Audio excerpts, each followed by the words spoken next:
Perfecto. ¿Qué tal? Muy buenas noches, bienvenidos comunidad Xochicalco, es un gusto poder compartir con ustedes nuestro cafecito virtual. El día de hoy está titulado ¿Cómo creciendo sanos? Claves para entender el desarrollo infantil y su relación con la nutrición. Tenemos a nuestro experto invitado, el nutriólogo Osvaldo Quintana, quien tiene una especialidad en antropometrista, Isaac nivel 3.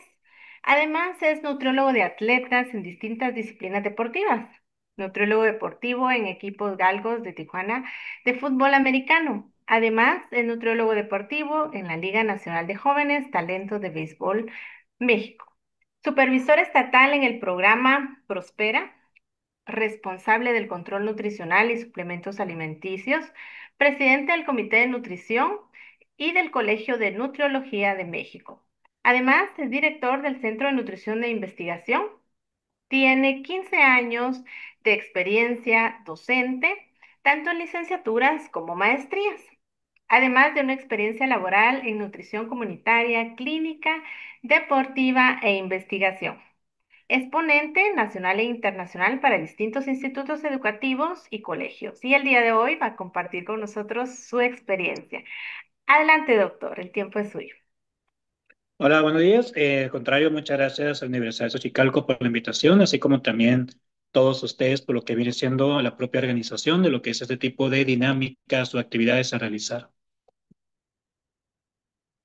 En la parte de lo que es la situación que queremos platicar hoy, pues viene siendo abordar aspectos nutricionales de relevancia para poder tener un correcto desarrollo y crecimiento en la cuestión de la población infantil. Cabe mencionar que en México, pues obviamente tenemos una situación epidemiológica nutricional un poquito controversial desde dos ángulos o dos puntos de vista o dos problemáticas de nutrición. En la primera problemática, pues tenemos la cuestión del sobrepeso y obesidad, que obviamente va a la alza, a pesar de las políticas de acción de pues, salud pública que se están implementando, como la estrategia de los sellos en cuestión de los alimentos o los productos, así como también ahorita sabemos que se está implementando la estrategia en cuestión de las cafeterías o las típicas tienditas que hay en las tiendas, donde se está procurando ya evitar la venta de ciertos productos ultraprocesados pues como papitas fritas, la cuestión de galletas, chocolates, la cuestión también de soda, refresco, que se está proyectando que esto mejore la cuestión nutricional de esta población infantil objetivo. Pero el problema es de que funcione, podría funcionar en alguna medida según las proyecciones que se tienen por el Instituto Nacional de Salud Pública, así como también otros países que ya la han implementado. Pero también sabemos que la población mexicana tiende mucho a la renuencia o buscar algún tipo de sustituto o alguna situación, digamos, por fuera. Por ejemplo, pues vemos ahorita que hay niños que llevan ventas de cuestión de galletas a las escuelas. Vemos niños que tal vez en la escuela no consumen esos productos, pero el problema es qué está pasando en casa. Si en casa, obviamente, los familiares o el entorno familiar que pues sabemos que es importante, por sobre todo la influencia que tienen esos padres sobre la cuestión de la alimentación de los niños, pues tal vez en casa el papá y mamá siguen consumiendo lo que es soda todo el día, consumen también comida rápida, comida frita, empanizada, un consumo incrementado de galletas como postres o también como premios que ellos lo manejan ante una situación de que los niños tal vez no quieren comer el pollo con verdura que hay, entonces rápidamente lo solucionan pidiendo comida rápida.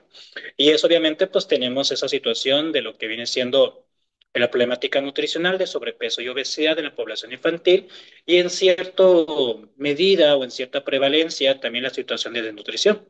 Entonces, en tan solamente la cuestión de obesidad infantil, pues obviamente esto es preocupante después de los 5 años. ¿Por qué hablamos después de los 5 años? Porque según las cifras en México se maneja que antes de los 5 años, entre 2 y 4 años, la población de niños con sobrepeso obesidad es 1 de cada 10.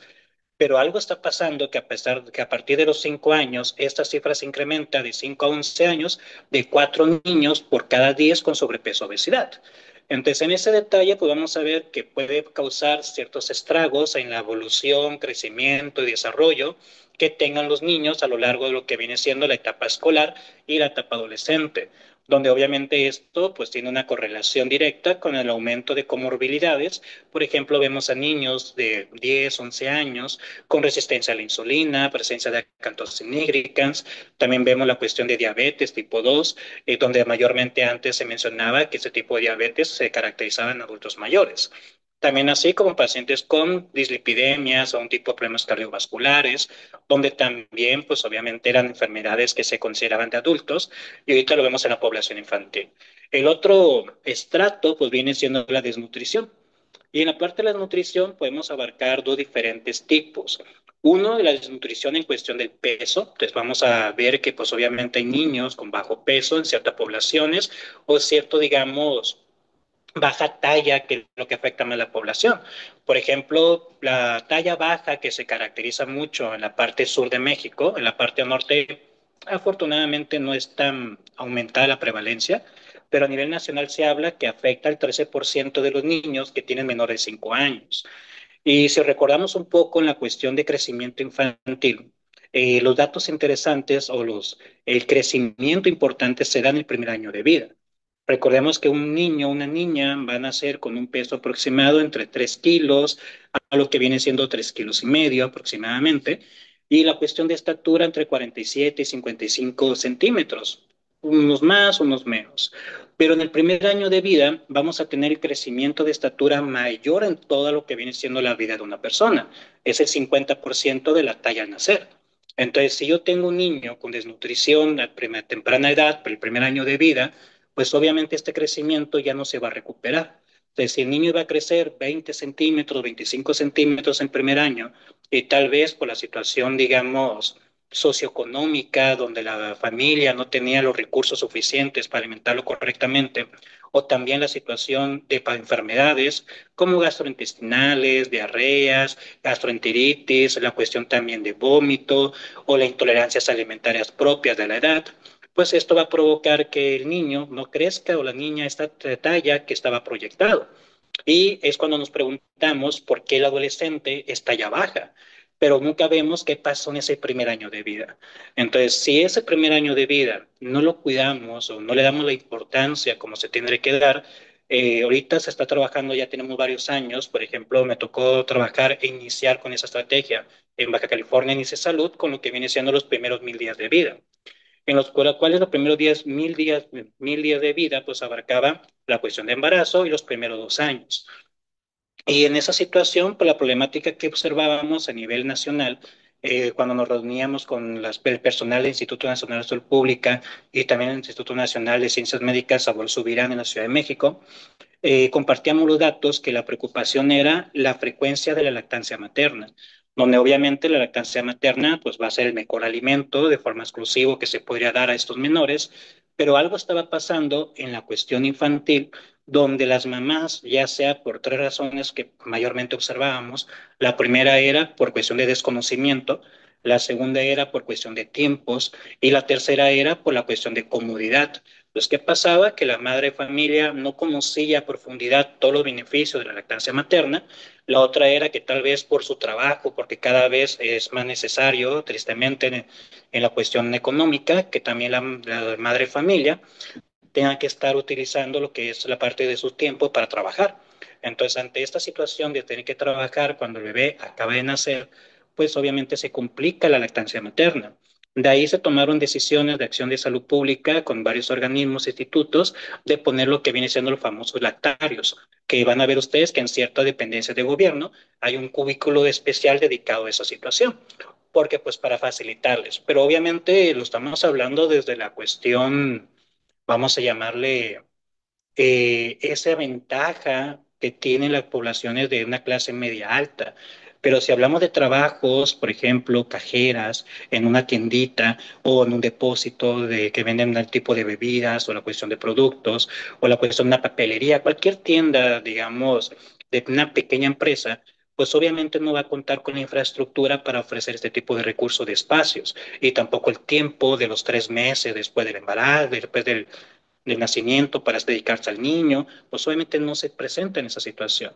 Entonces, al no tener ese tipo de beneficios o ventajas, pues obviamente la cuestión de la lactancia se vuelve muy complicada. Y luego de ahí le podemos ir sumando a la cuestión también de la facilidad. Tal vez hay ciertas madres de familia que encontramos en las encuestas que tenían el tiempo porque se dedicaban al hogar, pero que por cuestión de facilidad o cuestión de que no me gusta dar pecho, me duele, me lastima, o no veo que le salga suficiente leche porque no le enseñaron las técnicas adecuadas para lactancia materna, entonces la mamá se rinde la primera semana y desde ahí se empieza a otorgar la cuestión de las fórmulas infantiles, que obviamente estas hacen el esfuerzo de parecerse lo más posible a la lactancia, a la leche materna, pero pues obviamente no se va a lograr, pero tienen mayor consumo en cuestión de calorías y consumo también de azúcares y una disminución en la cuestión de la calidad de proteína, causando un sobrepeso obesidad en los niños que consumen este tipo de leche de fórmula. Y lo vemos siempre en la cuestión de la consulta privada, la consulta, digamos, de los pacientes. Los niños con fórmula, alimentados con fórmula, son un 10 o un 15% con mayor peso que los niños sin fórmula. Entonces, ahí tenemos esas situaciones que nosotros de la cuestión de salud o en la cuestión de lo que es la parte de nutriólogos, médicos, enfermeras, tenemos que empezar a abordar la situación nutricional desde el embarazo. Entonces, muchas veces esperamos que la mujer llegue después del nacimiento del bebé, pero esto puede tardar 3 meses, 6 meses, y ya perdiste mucho tiempo. Entonces, lo ideal ahorita lo que se está manejando viene siendo la programación nutrición fetal. ¿Qué significa? Que nosotros, si sabemos que vamos a estar embarazados o vamos a tener un hijo, el caso de las mujeres, pues obviamente vayan a recomendaciones nutricionales y asesoría en la cuestión de lo que es previo a este embarazo, para también abordar la cuestión de ciertos micronutrientes que pueden estar deficientes en esta población y también educarlos y orientarlas en la cuestión de la importancia de la lactancia materna, los beneficios, la técnica de lactancia, la cuestión de la importancia de los alimentos en los primeros 6 meses de vida, que viene siendo leche materna exclusiva, cómo hacer el proceso de ablactación a partir de los 4 o 6 meses, que ahorita tenemos las actualizaciones de la guía COCO a nivel nacional, que en las cual, nacional e internacional, en la cual se empieza a introducir ciertos alimentos a partir de 4 meses, siempre y cuando el bebé tenga un desarrollo adecuado. Y si no, nos esperemos a los 6 meses. Entonces, si queremos niños fuertes o niños sanos, pues lo principal viene siendo programar todo desde antes. Si no se logró por desconocimiento, por tiempos o estatus económicos, pues podemos buscar ciertas alternativas una vez que la mamá ha dado nacimiento a lo que es este bebé. Desde ahí empieza el problema de crecimiento. Entonces, el primer año de vida, si nosotros ya ahorita de adultos somos talla, digamos, promedio y queríamos ser más alto y no lo fuimos, lo que siempre les digo a mis pacientes o a los alumnos, pues pregunten a su familia, a su mamá, a papá, qué pasó el primer año de vida. Tal vez eras un niño que te enfermabas mucho de gripe, tos, alergias, o tal vez con diarreas y fuiste alimentado con lo que es leche de fórmula. Entonces, de ahí viene ese problema de crecimiento. Y es cuando los papás quieren solucionarlo cuando el niño tiene 13, 14 años. Es muy tarde. Pero realmente el crecimiento infantil a los 13, 14 años, que ya será un adolescente, es muy limitado. Sí va a crecer todavía, pero una proyección muy baja realmente, donde no podemos asegurar buenos resultados, sobre todo recuperar ese crecimiento que no tuvo lo que es el infante en la etapa adecuada. Porque realmente en la cuestión de las edades, si nos vamos 3, 4, 5, 6, 7 años, el crecimiento promedio que tendría un infante, ya no sé, en ese caso niños y niñas, es muy similar. Andaríamos entre los 6 a 7 centímetros aproximadamente en la cuestión de la velocidad de crecimiento por año. Entonces, un promedio realmente no muy alto. Siempre manejamos un promedio en México de 7 centímetros. En cambio, en la cuestión de las edades, donde realmente podemos tener otro brote de crecimiento, es a través de lo que viene siendo, vamos a diferenciar mujeres y hombres. De ahí viene un poco las frases que dicen que las mujeres maduran más rápido, eso es verdad.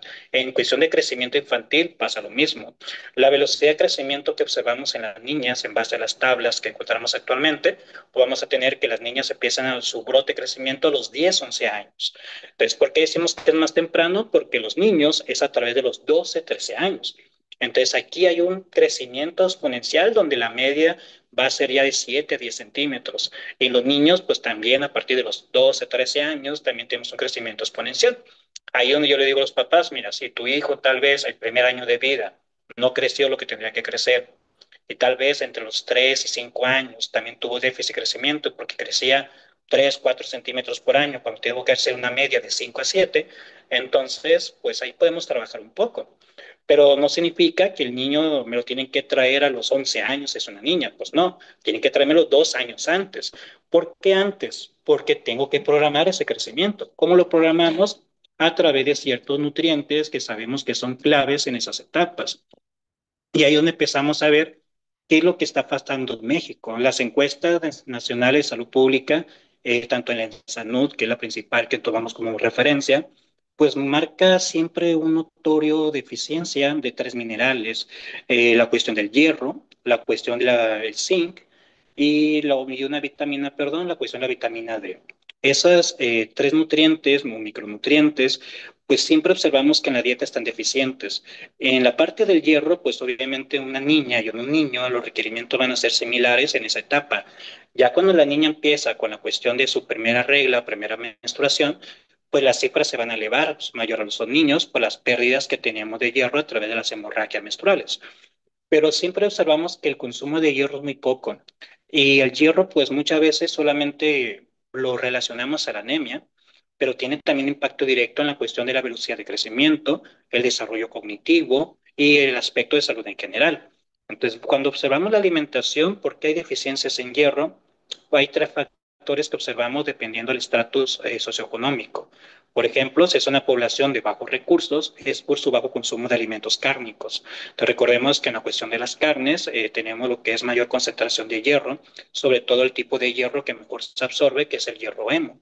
Este hierro pues, se va a absorber hasta un 30% en comparación al hierro de origen vegetal que podemos encontrar en los frijoles, en las lentejas, principalmente leguminosas, pues se va a absorber un 5%, entonces se absorbe muy poco. Entonces, si es por situación socioeconómica, la principal deficiencia es la alimentación deficiente de cárnicos. Si lo vemos en otro tipo de poblaciones socioeconómicas altas, vamos a ver que la cuestión de las carnes tal vez un consumo más aumentado, pero no tan frecuente en la cuestión de otros alimentos ricos en hierros y que también aumentan su absorción, como vitamina C o la cuestión de las verduras de hojas verdes que pueden potencializarlo. Entonces, ahí tenemos esa contraparte que tendríamos que estar buscando qué está pasando, si realmente es por una deficiente de consumo o una deficiencia de absorción. Entonces, el otro mineral, pues, es el zinc. El zinc, pues, claramente es de los minerales que mayormente se relacionan al crecimiento. De hecho, siempre platico un poco a los padres de familia y a los niños y pues, a los alumnos que revisen la caja de los cereales. Siempre que revisen caja de cereales van a ver que el zinc le ponen Creci-Zinc porque se relaciona con la cuestión de la formación de tejido celular. Entonces, si tengo una deficiencia de zinc, también puede ser principalmente por déficit de consumo, entonces también vamos a tener un déficit en crecimiento. El otro es la vitamina D, que ahorita realmente es algo preocupante, tanto en niños como adultos, porque encontramos niveles bajos de vitamina D en suero. En algunas ocasiones comentan que la vitamina D pues podemos conseguir a través de la luz solar, pero hay que ser sinceros. Por ejemplo, si somos de aquí de Mexicali, pues ¿quién va a estar a la luz solar a las 12, 1 de la tarde, exponiéndote 15 a 30 minutos? Realmente puede causar mayor daño esta exposición por los rayos ultravioleta y por la contaminación, al beneficio de mejor consumir algún tipo de suplemento que contenga la cantidad de vitamina D suficiente. Y de ahí podemos irnos a otros tres micronutrientes que también vemos que hay cierta deficiencia en la población infantil, como lo que es el yodo, pero principalmente el yodo lo vemos entre 0 y 2 años o 3 años. Entonces ahí por eso van a ver que algunas fórmulas son enriquecidas con yodo y algunos alimentos. El otro viene siendo el calcio. El calcio, pues obviamente ayuda en lo que viene siendo la reabsorción ósea, crecimiento.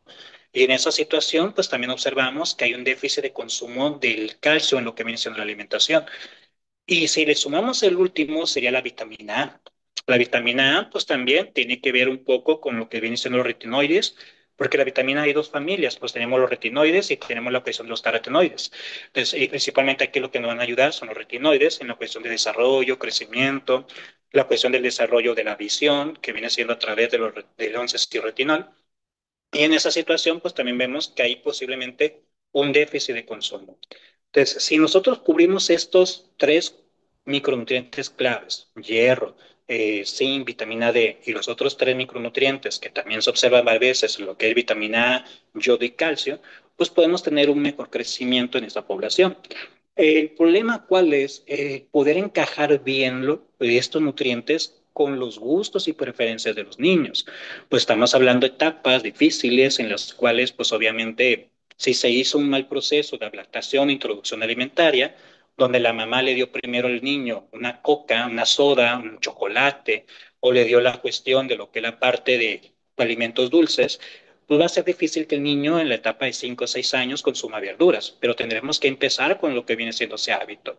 Por eso mencionamos que todo el problema de crecimiento que se observa en la población de 5 años hacia arriba es por lo mal que hicimos el primer año, que es la del problema de salud, el consumo de lactancia materna, la cuestión de lo que viene siendo el crecimiento que tuvo en este año, y el otro es la parte de la lactación.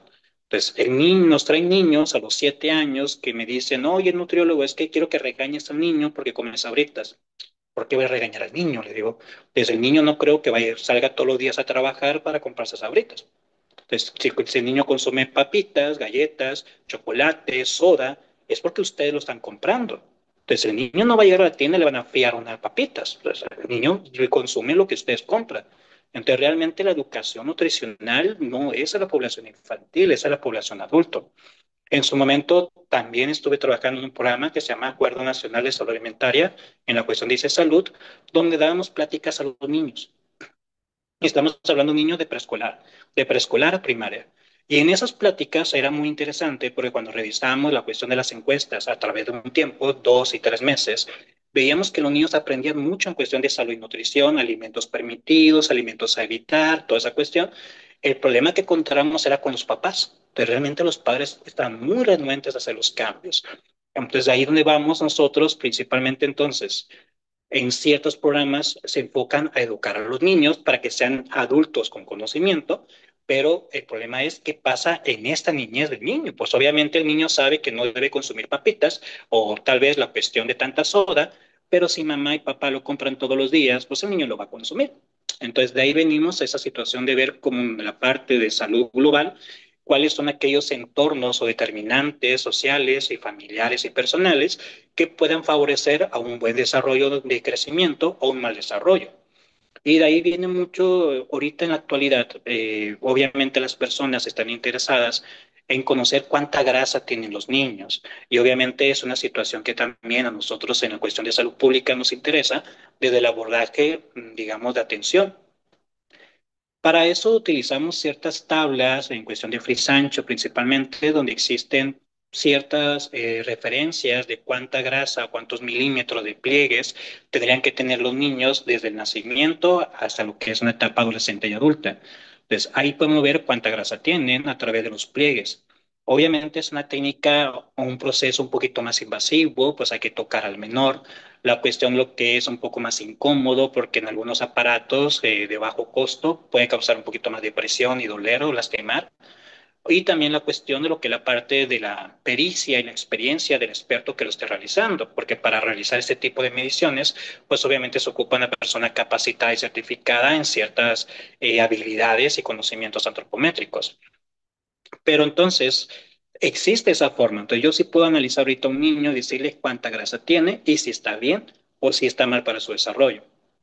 También podemos evaluar la calidad muscular y cantidad muscular también. Calidad muscular nos referimos a la proporción que hay de músculo en cuestión de su cuerpo, no un número como tal de 30 kilos de músculo, 10 kilos o un porcentaje.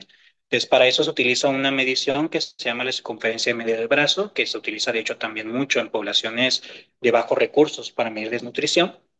Y también nosotros lo utilizamos en la cuestión de la población con las tablas de la OMS del año 2007, donde tenemos ya las tablas de parámetros de relación. Entonces, un niño de 3 años tendría que tener una circunferencia media del brazo aproximada.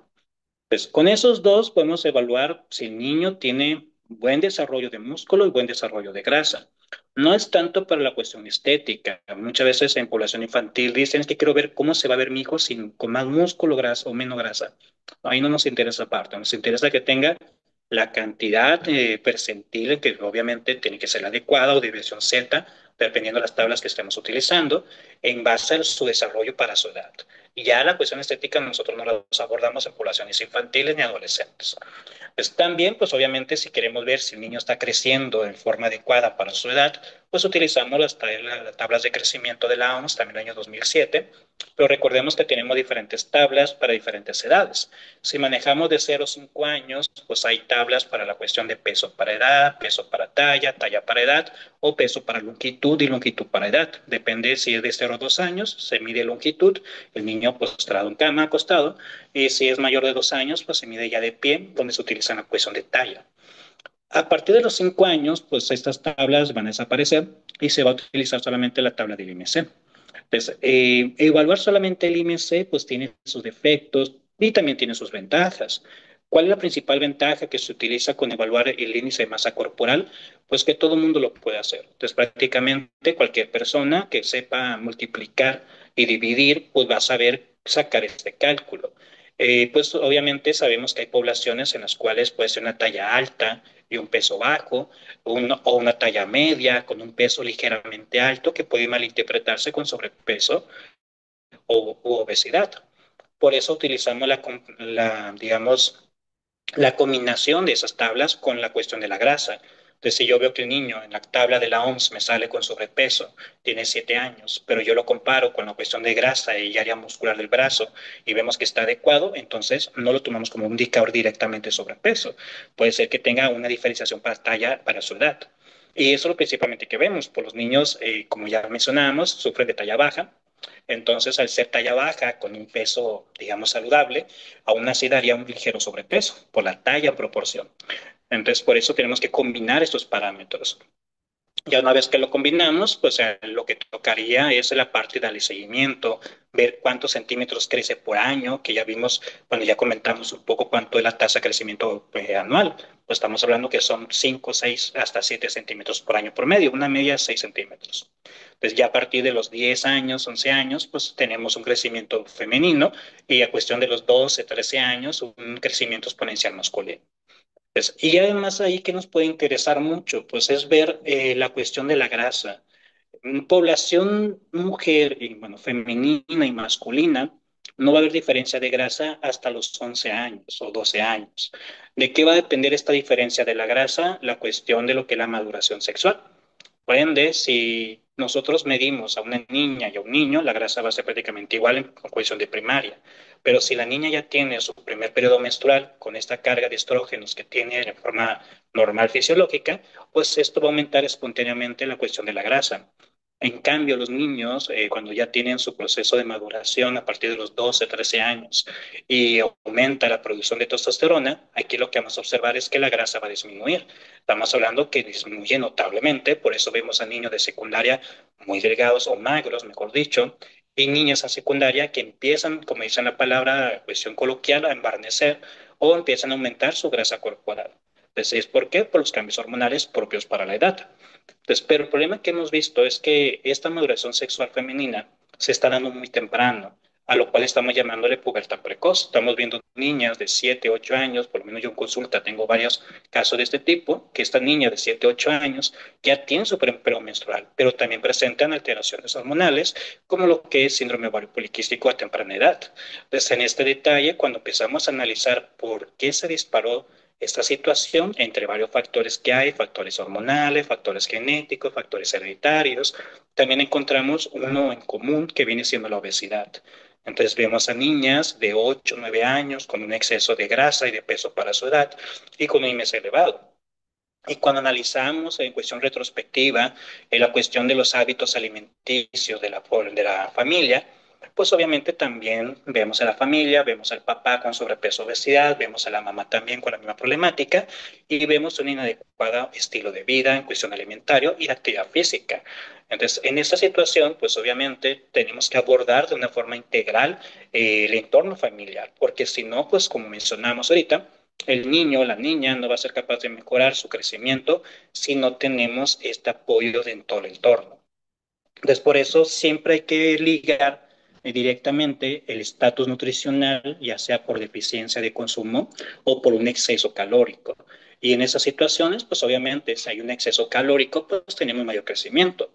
Es lo que vemos en la población fronteriza. En la población fronteriza, pues es una población con una talla más alta. Entonces, eso también se debe a la facilidad de acceso económico y calórico que hay en esa situación, que, digamos, compensa un poco la cuestión nutricional, pero se descompensa con la presencia de obesidad. Pues vemos aquí, por ejemplo, si ustedes van a secundarias o en primarias más, con primarias, que yo es un entorno que manejo mucho por la cuestión de mi familia, pues vamos a ver que en la primaria hay niñas y niños ya con obesidad y acantosemígricas. Es cuando decimos, bueno, hay beneficios, ventajas aquí en el entorno económico y calórico, pero pues empiezan los problemas metabólicos. Pues en esa situación, pues obviamente el gobierno, en algunas estrategias, por ejemplo, el programa PASIA, en cuestiones de salud, maneja algunas estrategias para control de niños sanos, igual que manejamos nosotros en su momento en Prospera y Oportunidades, el control del menor de 5 años, donde en varios estudios en cuestión del Instituto Nacional de Salud Pública y el Instituto de Ciencias de Médicas, Alfredo Subirán, me tocó viajar para allá en la Ciudad de México a varias reuniones donde se mostraba que en esta población menor de 5 años estaba esta deficiencia de vitaminas y minerales. Para eso se creó un suplemento específico para esta población. El suplemento se llamaba, porque no sé si todavía lo están manejando, la cuestión de Vitaniño. La cuestión de Vitaniño, pues era un suplemento en polvo, unos sobrecitos, que se le enseñaba a las familias que se lo podrían dar a sus hijos en cuestión de algún juguito, algún tipo de alimento machacado, como cuestión de frijolitos, que lo revolvieran y lo pudieran consumir. Entonces, este sobrecito de vitaminas y minerales traían las vitaminas clave que mencionamos ahorita, los minerales para ese desarrollo. Y también se formuló una bebida que se llama bebida láctea o también llamado Nutrileche. No, no era Nutrileche. Ese fue el nombre. No me acuerdo de la bebida láctea.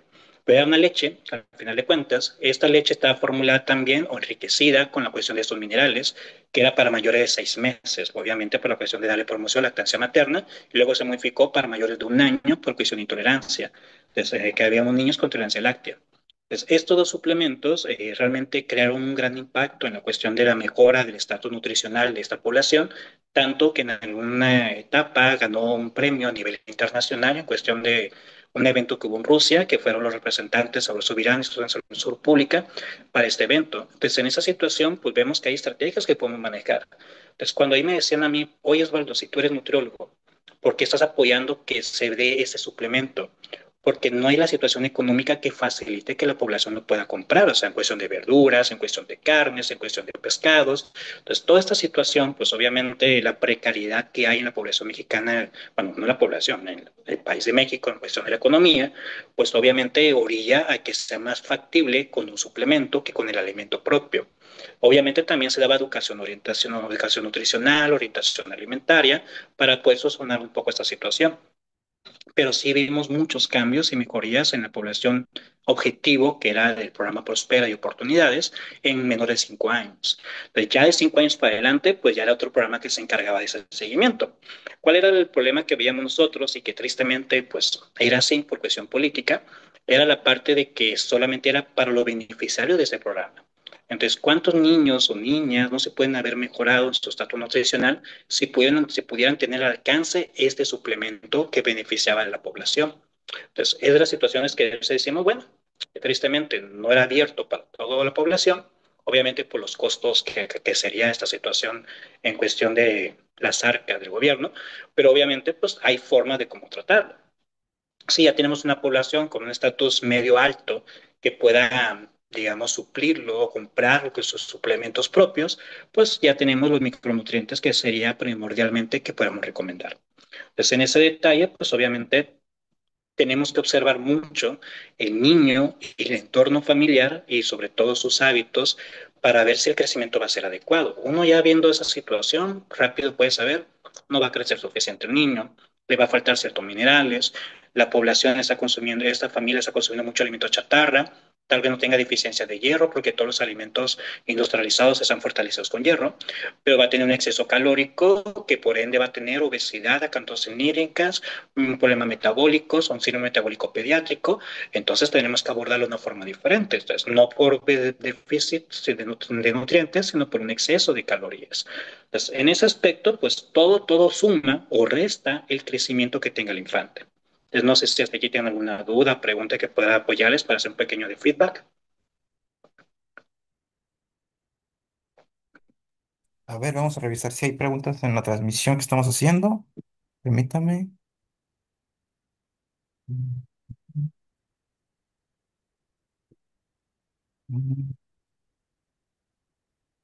Bueno, creo que lo mencioné hace un momento, pero preguntan, desde su experiencia, ¿cuáles son los errores más comunes que cometen las familias al alimentar a los niños en la etapa preescolar?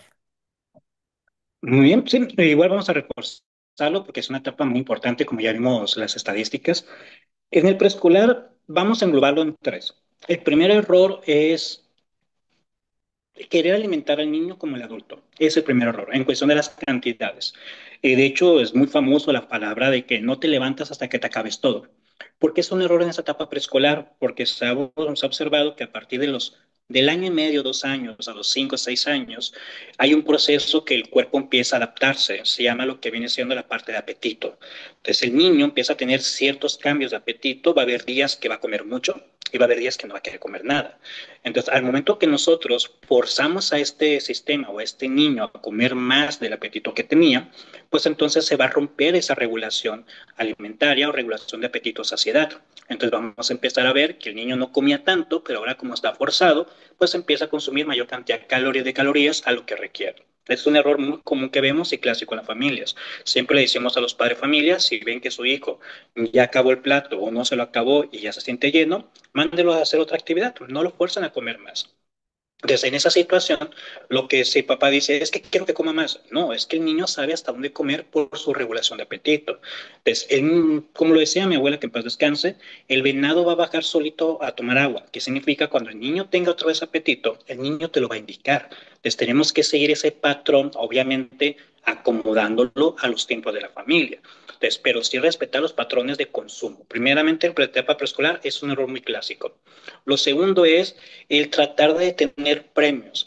Pues, ¿a qué le hablamos con premios? A la cuestión de los postres, la comida chatarra, galletas, la típica frase que dicen, si te acabas la comida, te voy a dar unas galletas, o te voy a llevar a comer pizza, o esta situación de comer muchos alimentos procesados. Entonces, obviamente, un niño puede comer galletas, chocolate, dulce, pizza, hamburguesa, claramente eso en sí, pero no manejarlo como un premio, sino manejarlo como la cuestión de lo que es la parte de una comida normal el fin de semana y que no sea una constante en lo que viene siendo todos los días de la semana, porque si nos ha tocado casos donde el niño el día lunes come pizza, el día martes come hamburguesa, el día miércoles come nuggets, el día jueves papa frita con catsup. Entonces vemos un consumo constante en esta situación de lo que viene siendo alimentos obviamente hipercalóricos y con grasa saturada y con lo que viene siendo sodio.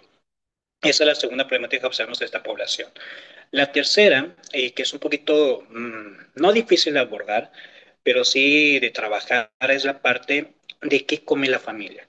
Entonces, si el papá y la mamá, obviamente ahorita por cuestiones que mencionábamos, tienen que trabajar los dos, y el niño no convive mucho con los padres, pues el entorno familiar o el ejemplo que den los padres va a quedar muy corto. Entonces el niño va a empezar a crear hábitos tal vez inadecuados de otras personas de la familia o posiblemente si converge en la cuestión de la familia, como la familia trabaja todo el día, pues obviamente el alimento que van a traer en la noche, pues es una comida rápida. Entonces, ahí el primer error es no tener o no darnos el tiempo como padres de comer saludable con los niños. Y cuando hablamos de comer saludable es comer toda la familia saludable. Y es de los detalles que a veces me dicen, quiero que mi hijo coma más verduras. Y yo les pregunto a los papás, ¿ustedes cuándo comen verduras? Entonces, no, es que casi no comemos. Pues, ¿cómo quieres que tu hijo las consuma? Igual las frutas, cualquier otro tipo de alimentos en este caso. Igual, si vemos que la despensa o la alacena o refrigerador de estos padres de familia o esta familia como tal está enriquecida con ese tipo de alimentos inadecuados, pues el niño va a agarrar primeramente lo que está a la mano. Entonces, y eso pasa mucho en la etapa preescolar. Los premios, la cuestión, lo que es la parte de querer que coman más de lo que su cuerpo les permite. Y la tercera es el entorno familiar cuando están conviviendo o no conviviendo.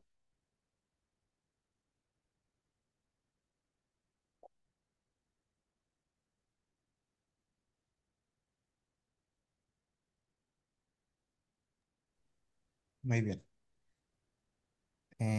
Aquí hay otra pregunta.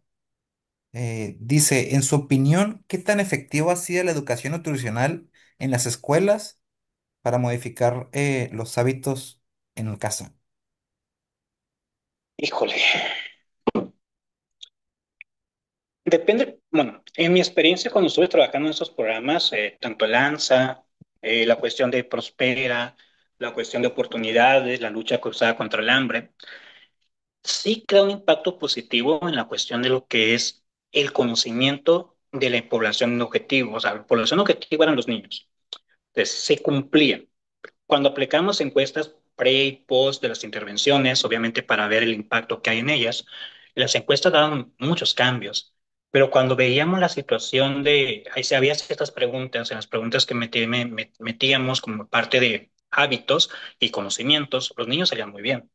Pero cuando veíamos las pruebas de consumo real, realmente no se veía esa demostración, porque lo comentamos ahorita, o sea, realmente un niño tiene una capacidad de absorber información, de saber reconocer y aprender qué está bien, qué está mal. De hecho, lo vemos en cualquier lugar, el niño sabe que no debe comer eso, es que eso es chatarra, pero pues mi mamá me lo da. Entonces, ese es el problema que veíamos. El impacto era más que nada para que estos niños, tal vez en una proyección siendo adultos, ellos tuvieran mayor conocimiento para no cometer los mismos errores que sus padres. Pero cuando lo pasamos a la parte práctica, pues realmente no lo hay. ¿Por qué? Por la situación de que sobrepeso y obesidad sigue incrementando en la población infantil. Entonces, si realmente dijéramos, estos niños, yo estoy hablando de esos programas, hace 8, 9 años que estuve trabajando, no sé, como 7, 8 años, entonces yo ya esperaría que fueran adultos, que tenía 10, 17, bueno, mentiras, adolescente todavía, ya no tendría que impacto todavía, pero sí esperemos que esas cifras vayan disminuyendo, cuando realmente no vemos que mejore la cuestión de sobrepeso, obesidad, el consumo de alimentos procesados sigue a la alza, la cuestión de lo que es el consumo de verduras y frutas sigue a la baja.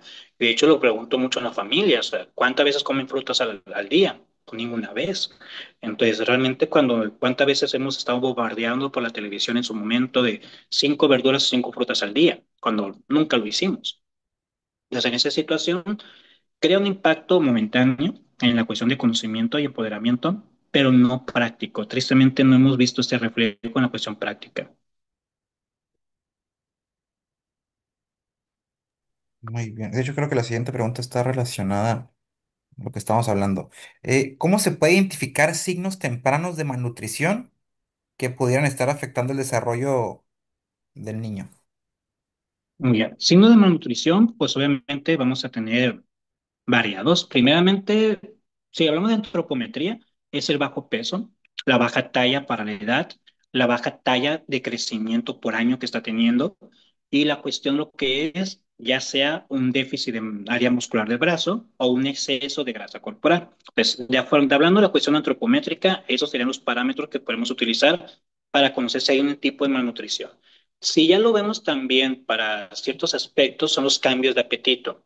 Si el niño presenta ya sea un exceso de consumo, ya sea un exceso de apetito, ansiedad sobre todo, que el niño tiene que estar comiendo, pero no comida o alimentos saludables, sino comida chatarra, ya es un signo de una deficiencia de malnutrición que afecta el crecimiento. O al revés, el niño presenta lo que es una anorexia. Recordemos que anorexia es falta de consumo, falta de apetito, pero no es tanto que, ay, quiero verme bien, no. Anorexia es falta de apetito. Entonces vemos que el niño empieza a tener la cuestión de falta de apetito, entonces tenemos que ver qué está pasando. Allí se lleva lo que es pediatría urgentemente para ver si una situación tal vez de salud que esté afectando a este niño para que no tenga tanto apetito. La otra situación es la parte de irritabilidad, cambios de humor. Empezamos a ver también cambios en la cuestión de los tegumentos con la piel. Vemos que la piel está un poquito más áspera, más seca, escamosa. También vemos en la parte subjetiva o la cuestión de signos, la cuestión del cabello frágil o en algunos cambios, pues digamos, de color y textura. Cuando hablamos de nutrición, pues obviamente tenemos un signo que buscamos mucho, que es el signo de bandera. El signo de bandera, pues es ver el color veteado de cabello en diferentes zonas. Entonces, por eso se llama signo de bandera, por los colores. Entonces, si vemos que entonces este niño, esta niña, empieza a tener también mayor caída, sobre todo en las niñas se nota mucho, mayor caída de cabello, entonces ahí podemos notar que hay un déficit nutricional, principalmente hierro, zinc, vitamina D, y que eso entonces vaya a ser relacionado a un problema de vigilancia de crecimiento infantil. La otra situación que observamos mucho, bueno, no observamos porque tristemente no se hace, pero que se observa cuando se realiza, es la disminución de la capacidad de la fuerza. Entonces, la cuestión de los niños, pues obviamente hay que medir qué tan fuertes son. no por con el objetivo de que me carguen una mancuerna de 50 libras, pero sí por lo menos ver la cuestión de la calidad de la fuerza muscular. Para eso, pues tendremos que utilizar algún aparato, por ejemplo, como este que tenemos aquí, que es un dinamómetro, y hay otros también, por ejemplo, tengo dos diferentes en la consulta.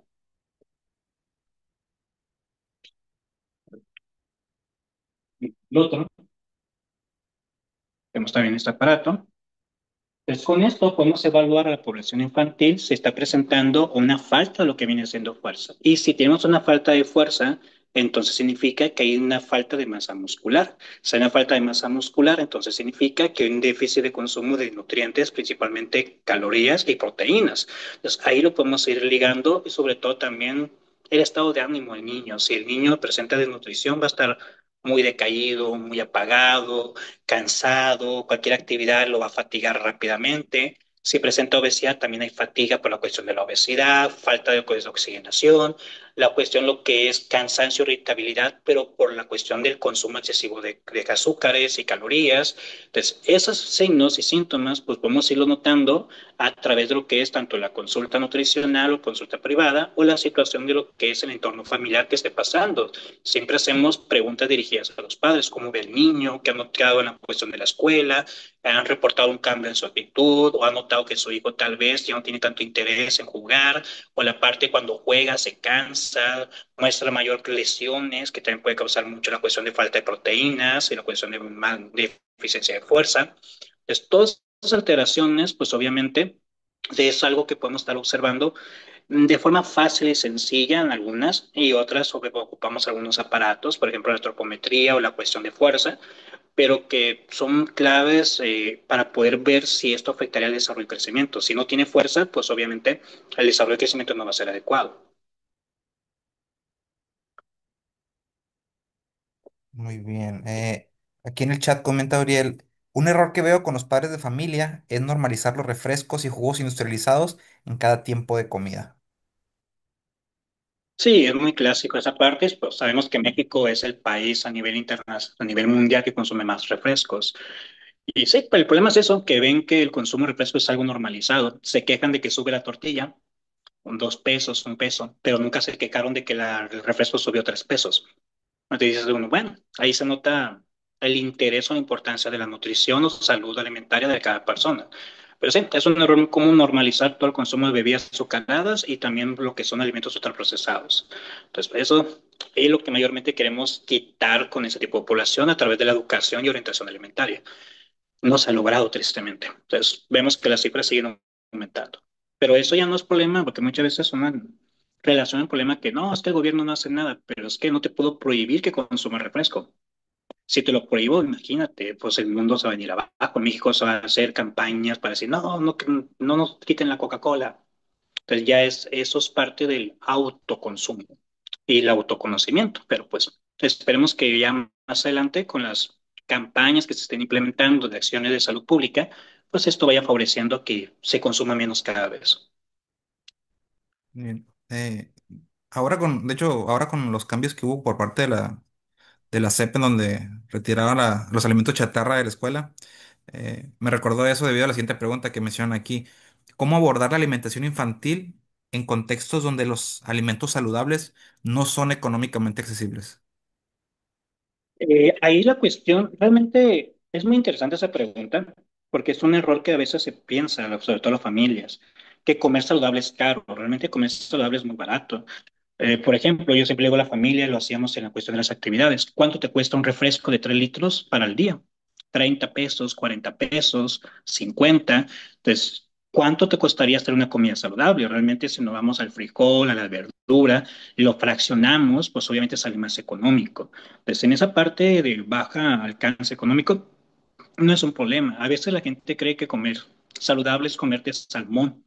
No, comerte la cuestión de alimentos light o alimentos sugar free, fat free o la cuestión de productos orgánicos, realmente no. Comer saludable es regresarte a los principios de alimentación de la población mexicana, huevito con verdurita, la cuestión de lo que frijolito con arroz, verduras de temporada, fruta de temporada. Entonces, lo que tenemos que empezar a enseñarles es que comer saludable es económico, siempre y cuando no estemos comprando alimentos que no son necesarios, como las sodas, los cereales en caja, la cuestión de galletas, papitas. De repente vemos que el niño lleva un juguito de, no va a decir marca, pero un juguito que te cuesta 7 8 pesos, cuando menos, y la cuestión de llevar unas galletas que te cuestan unos 15 18 pesos, ponle 15, pues el niño lleva 22 pesos en un alimento que no le va a funcionar en cuestión nutricional.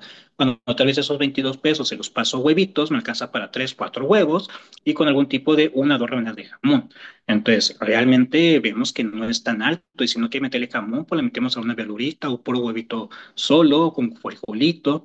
Entonces, ahí cuando empezamos a hacer ese tipo de relación de que, mira, en igual de esto, cómprate esto, en la cuestión económica, vemos que causa mayor impacto, pero realmente comer saludable no es caro si lo queremos ver de la cuestión de las opciones que tenemos en el mercado en temporadas, sobre todo verduras y frutas. Muy bien. No sé si alguien del chat de aquí quiere realizar alguna otra pregunta. Ok. Pues no sé si guste cerrar con algo, Osvaldo. Pues solamente en la parte de, si somos nosotros ahorita, que estamos conectados, profesionales de la salud, o tenemos familiares, o somos una familia, sin darnos más cuenta sobre la salud y estatus nutricional del niño. No dejarlo al ver que, no, pues más adelante se va a recuperar o más adelante cambio sus hábitos. Siempre velar porque el niño crezca lo mejor, tanto en estatura como en la cuestión de salud en sus nutrientes, de una forma adecuada, práctica, económica, no restringida tampoco, tampoco satanizar los alimentos en su etapa, sino que moderarlos en cuestión de tiempos y consumos y sobre todo la frecuencia. Entonces, y siempre pues procurar que la población infantil crezca lo más en cuestión de conocimientos para que entonces tal vez en etapa adulta y ya estemos viendo los beneficios de ese tipo de comportamientos y educación que estemos implementándoles para que entonces sus hijos y las futuras generaciones sea una generación más saludable que nosotros. De que se puede, solamente falta la cuestión de la intención y la cuestión de la dedicación a ese tipo de temas, a ese tipo de situaciones que lo vemos en día a día y en casa a casa. Creo que muchas cosas que dijimos y comentamos ahorita nos cayeron un poquito de pedrada porque todo el mundo cometemos errores y de eso se trata, de ver entonces qué es lo que estamos haciendo tal vez no tan bien y poderlo mejorar para entonces la situación de la salud familiar.